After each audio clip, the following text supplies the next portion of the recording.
What's good, fellas? In this video, we're gonna take a look at the NBA player who Michael Jordan modeled his game after. This guy was the main reason why Jordan strived to become a great basketball player. And obviously, he's done that and even more. His name is David Thompson, a 5-time All-Star and Hall of Famer who spent most of his NBA career playing in Denver. In 2009, David Thompson got a phone call from the administrators at the Hall of Fame. They told Thompson that Jordan wanted to be introduced by him during his nomination. Jordan said that he was a huge fan of Thompson, as Thompson was the one who really inspired him to play basketball. Jordan played college ball at North Carolina, but growing up, he was actually a huge fan of North Carolina State. He loved watching the North Carolina State basketball team, mainly because David Thompson played there, and he was an amazing, exciting player. When Jordan would go to his basketball camps, he'd always tell the kids there that David Thompson was the player that he looked up to when he was a kid. Alright, so who is David Thompson? How good was he as a player? He was a shooting guard, and I mentioned earlier that he was a 5-time All-Star and Hall of Famer, so he was definitely pretty good. In college, he had an amazing 3 years at North Carolina State, putting up some crazy numbers, and he's recognized as one of the greatest college players ever. This led him to the 1975 draft, and he was the first overall selection by both the ABA and the NBA. Back then, both leagues were able to draft players, but Thompson had the choice to either go to the ABA or NBA. He ultimately decided to go to the Squires in the ABA because he felt like the Hawks weren't that interested in him. Then shortly after, the Squires traded him to the Denver Nuggets, an ABA team that would end up transferring to the NBA a year later anyway. So Thompson spent his first 7 seasons with the Nuggets, and got the nickname Skywalker because of his ridiculous leaping ability. It's been speculated that he had a 44-inch vertical, which is just crazy.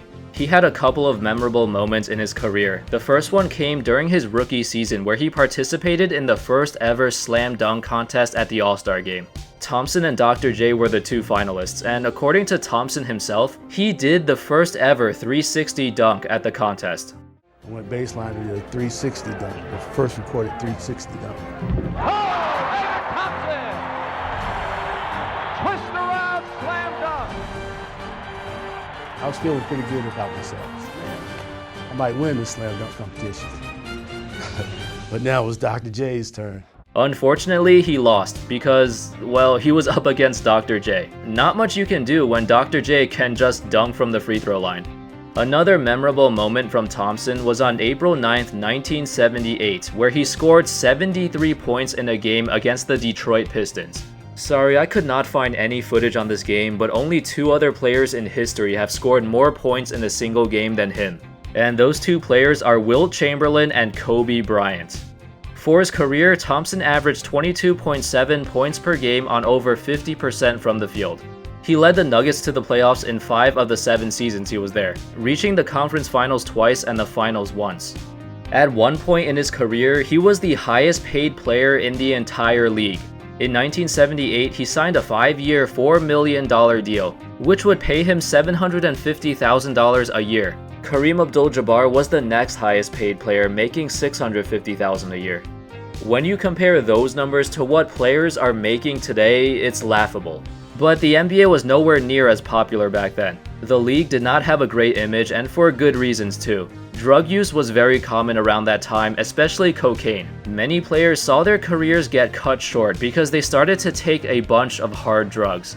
And unfortunately, Thompson went down that same path. He got traded in 1982 to the Seattle Supersonics, and then he retired 2 seasons later, at the age of 29.